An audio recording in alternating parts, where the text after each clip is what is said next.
Sige, magsalita ka. Hindi ako lalapit. Alam ko mawawala ka pag lalapitan kita. Meron dyan. May kumalaw dyan.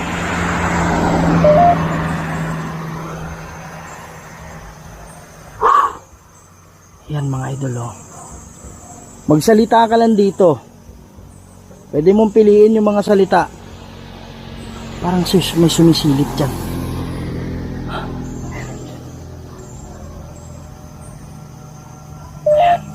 Gusto ko sanang lapitan mga idol. Ano yan?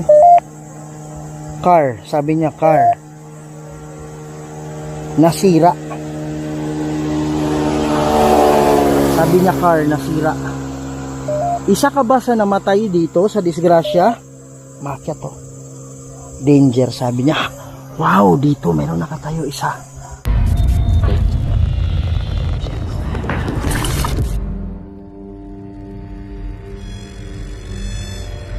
May mga bagay dito sa mundo na hindi kayang ipaliwanag. Mga espiritong gumagala, mga espiritong nakukulong, humihingi ng tulong at nagsusumamo dahil sa demonyo. Kaya andito tayo para kausapin sila, para gabayan sila papunta sa paraiso. Kaya samahan niyo ako para tuklasin natin ang mundo ng mga spirito.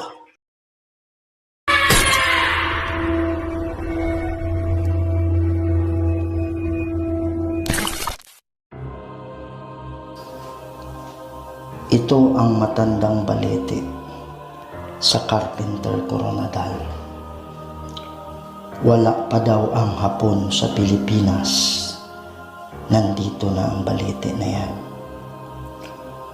Maraming kababalaghan ang nangyayari dito ayon sa mga nakatira malapit. Maraming mga buhay ang binawi. Pag merong nangyayaring disgrasya dito, hindi lang iisang tao ang kinukuha, kung hindi grupo, 5, 8, 10. Kadalasan pamilya, kadalasan sa namamatay magkakamag-anak. Pag wala na yung araw, pagsapit ng dilim, wala nang naglalakas loob na dumaan sa balete.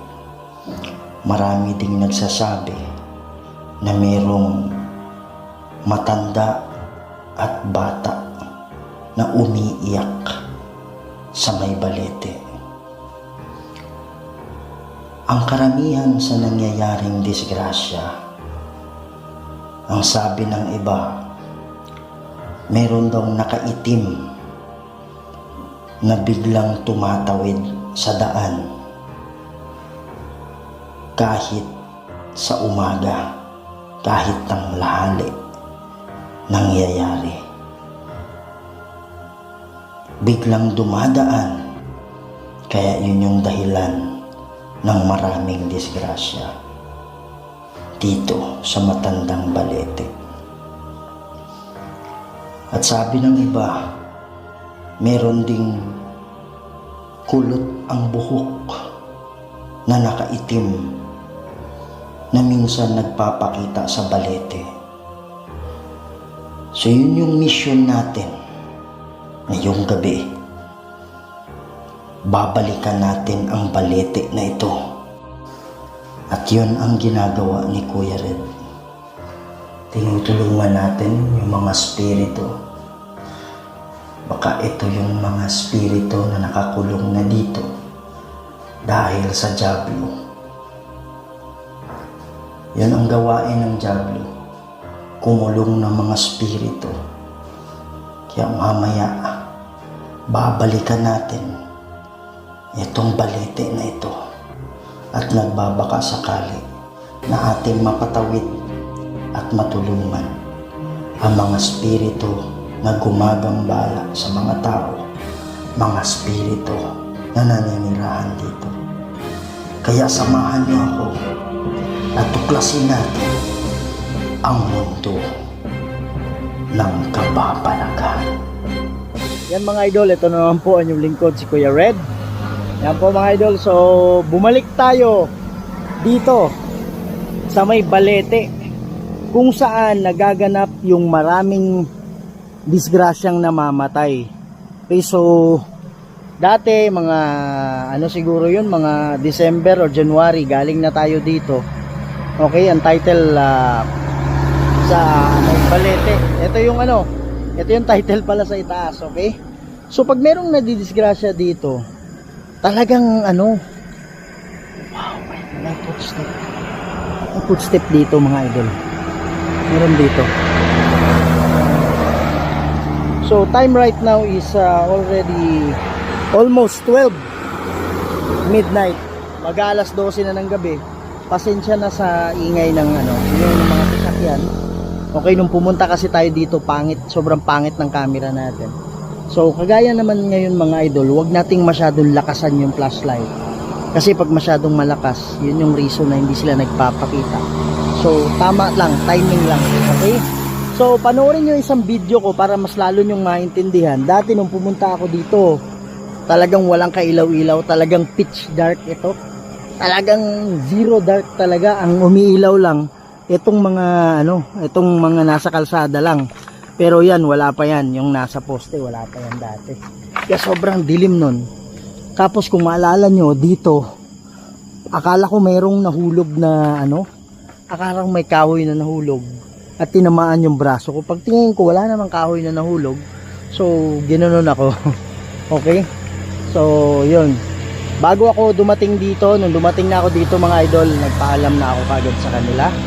Alam mo kasi mga engkanto ito, pero meron ding black lady daw. Okay, kanina lang nakausap ko, may black lady daw na nagpapakita sa area. Yan. At saka meron daw parang kulot na tumatawa daw dito. Nakaitim, kulot yung buhok, tas tumatawa. Siguro aswang, hindi natin alam, no? So, yun. Ito yung Balete mga idol. Sobrang laking puno nito. So ang sabi nila, meron daw biglang dumadaan dito. Kaya maraming nadidisgrasya kasi may biglang tumatawid. Siyempre, yung nagmamaneho, nabibigla. Kaya yun, kinakabig yung manibela kagad. Kaya namamatay. Okay? So wag nating lakasan talaga masyado yung flashlight natin para hopefully magpakita sa atin at wala tayong protection prayer para in case meron mang ano dito. Yan, sobrang laki mga idol, no? So sabi ng mga nakatira dito, yung mga matatanda na nandito mga idol, wala pa raw sila, wala pa silang isip, hindi pa sila pinanganak, nandito na yung Balete na yan. Okay? Tapos panahon pa daw to talaga ng hapon, itong Balete na to. Okay, so kasama natin si Amanda. Ayan, nag-aabang lang yan dyan. Ayan, so mga idol, sa mga hindi pa nakasubscribe, please subscribe to my channel, Kuya Red Goes Adventures. Huwag niyong kalimutang i-share, i-click niyo yung notification bell para updated kayo lagi sa mga bago kong videos. Tapos ikalat natin mga idol para mas marami pang mapasayang mga Pilipino, hindi lang sa Pilipinas, pati na rin sa ibang bansa. Okay? Yan. So, ito na tayo. Ito na tayo. Ito na tayo. Wow. Magandang gabi sa inyo.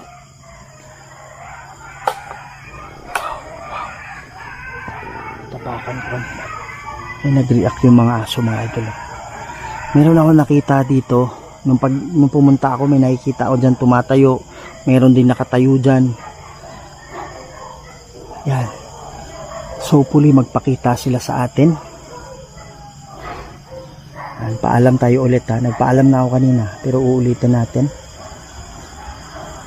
Ako nga pala si Kuya Red. Galing na ako dito nung nakaraan. Meron mga engkanto sa mga engkanto na nandito. Parang may umiiyak. May umiiyak. Narinig niyo yun?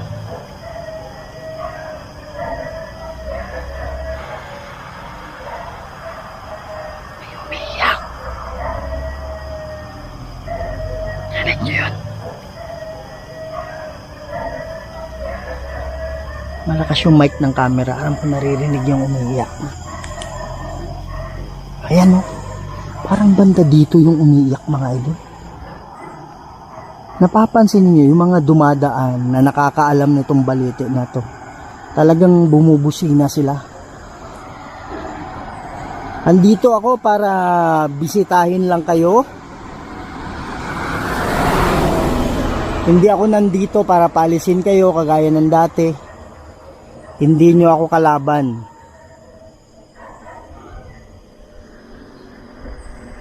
Bakas yung hangin. Yan, pwede ba kayo May nakita ako dyan, promise. May nakita ako dyan, nakaitim. Ito, delikado to, huwag tayong magkumpiyansa. Kasi ito, highway pa rin to. No? So, pwede pa rin biglang dumaan dito. Kaya talagang tinabi ko yung motor. Para in case merong ano. Tapos yung mata ko mga idol laging nandun. Sobrang bigat. Ito since maraming ano dito. Alam ko maraming ano dito mga kaluluwa. Ramdam ko yung mga kaluluwa na nandito mga idol. Yung mga engkanto kagaya ng dati hindi naman masyado nagpaparamdam. Pero yung mga kaluluwa na yun dito. Kung meron mga kaluluwa, ang sadya ko dito is mga kaluluwa lang. Sa mga engkanto, sa mga tikbalang, hindi po ako pumunta dahil merong naglakad doon. Kulay itim. Sa mga tikbalang, mga engkanto, mga diwende, hindi kayo yung sadya ko. Alam ko marami kayo dito. Alam ko malaking ano to, malaking hindi ko alam baka syudad dito. At saka sa dati kong vlog mga idol. Ito, puputulin daw sana to. Kasi tatayuan ng poste. Parang ganyan, poste niyan. Kaya lang nung pinutol na to, 8 ata silang pumutol, 8 tao, tapos 4 na chainsaw. Kaya lang, maingay kasi. Kaya lang, nagtaka yung mga taga rito, bakit hindi nila tinuloy, tas bigla silang umalis. Okay, so sabi ng mga taga riyan, baka nagparamdam sa kanila daw. Ang bigat dito. Okay, gusto ko mga protection prayer, huwag muna, kaya ko pa naman. Sabi nila meron daw black lady, nakaitim na nagpapakita dito.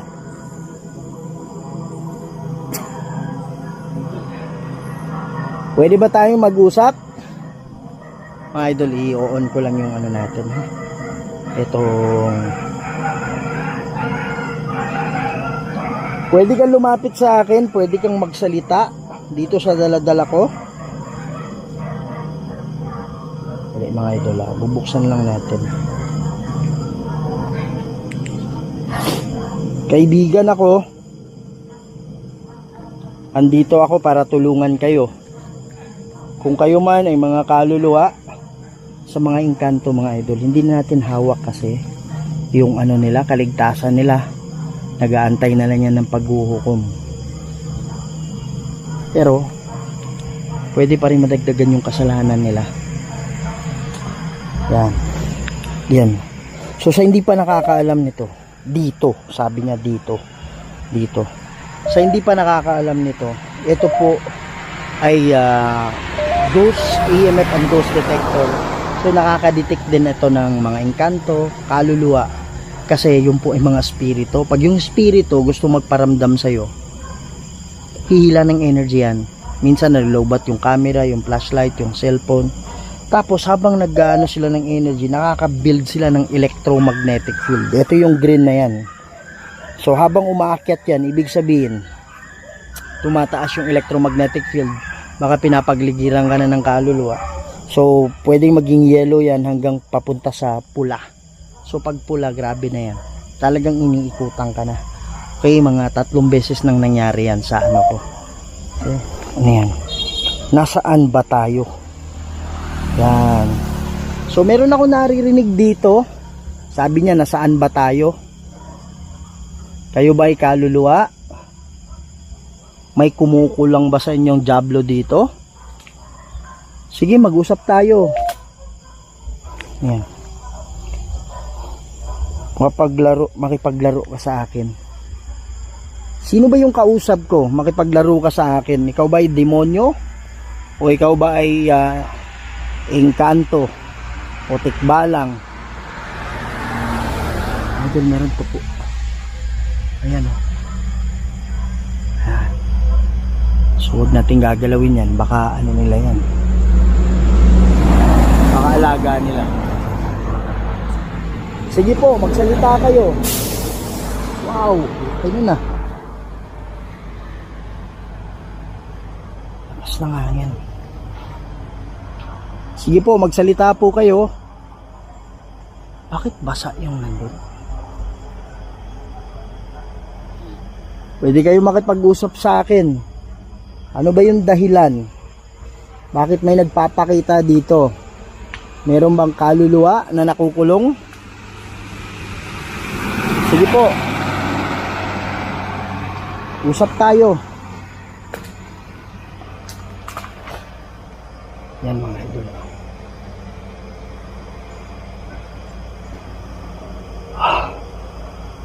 Sobrang silent. Sige po. Magsalita kayo. Ito. Ano yan? Hindi ko nakuha. Huwag natin lakihan yung ilaw mga idol. Ayan. Maging tahimik. Spirito. Pinatay. Ito. Meron bang pinatay dito? O ang ibig nyo sabihin na wow! Yan mga idol. Wow, nanginginig yung balayibo. Kumatay yung balayibo ko mga idol. Pag nilalapitan kasi natin, nawawalang bigla. Ikaw na nakaitim, sabi niya Jane. Yan ba yung pangalan mo, Jane? Yan mga idolo. Hindi ko alam kung klaro ninyo. Ayan siya, nakaitim siya. Wow! Walang protection prayer mga idol. Walang protection prayer. Ikaw ba'y matagal na dito? Yan. Tayo. Huwag nating lapitang masyado. Kasi biglang nawawala pag nilalapitan. Ikaw ba ay nakakulong dito ng matagal na? Yan. Ito yung sinasabi nila. Wow! May footstep dyan. May footstep. Gusto kong lapitan mga idol. Walang protection prayer.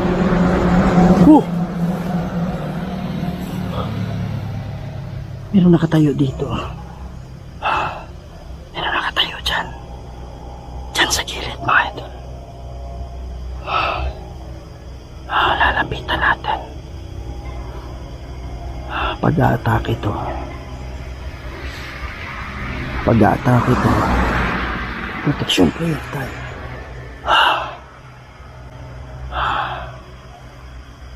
Meron doon sa likod.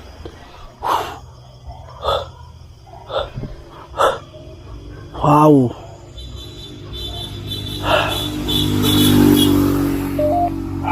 Sabi niya, may nagmamay-ari. Laging ginagamit yan. Pwede ka bang magsalita dito?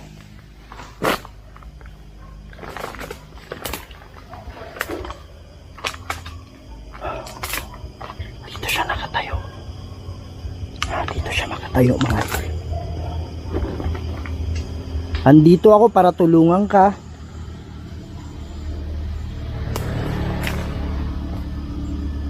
Hindi ako nandito para saktan ka. Ayusin lang natin ito. Sabi niya, ilan? Sabi niya, ilan? Ano ibig sabihin mong ilan?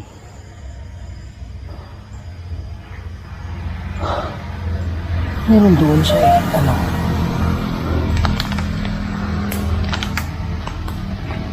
Isa ka ba sa ano dito? Na disgrasya?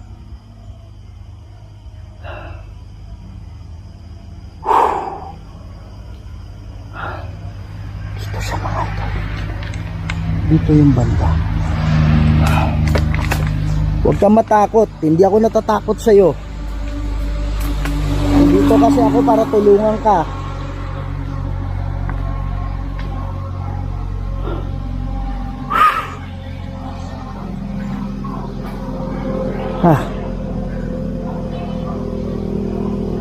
Sana ano,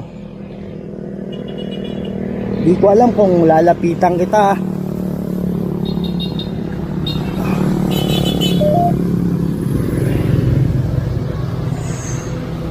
Yan. Napapansin nyo, bumubusina sila. Kasi ano yung mga tao nakakaalam tungkol sa balete. Meron dito mga idol, malakas. Bigat nga ng dibdib ko kanina eh. Bigat ng dibdib ko kanina. Grabe.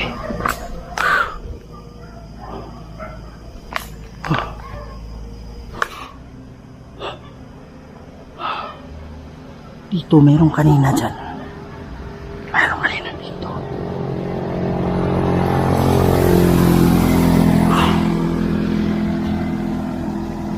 Meron ako nakita dito kanina. Sa likod.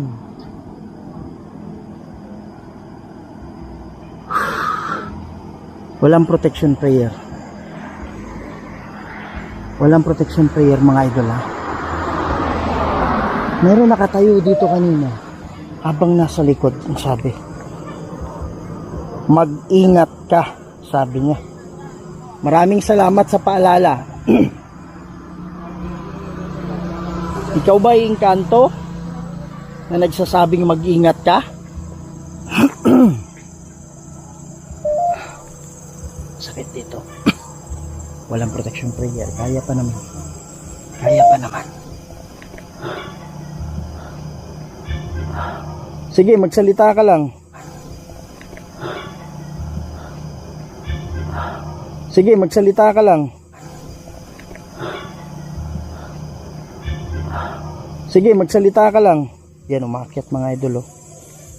Umakyat. Lapit ka dito sa akin. Yan yung EMF natin. Electromagnetic field yan. Lapit ka sa akin. Wow. Ayan siya. Ayan siya mga idol. Sige, magsalita ka. Hindi ako lalapit. Alam ko mawawala ka pag lalapitan kita. Meron dyan. May kumalaw dyan.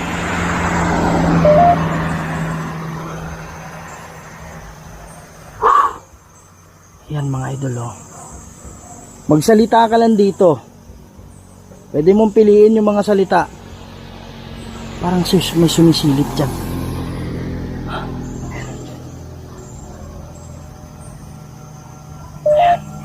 Gusto ko sanang lapitan mga idol.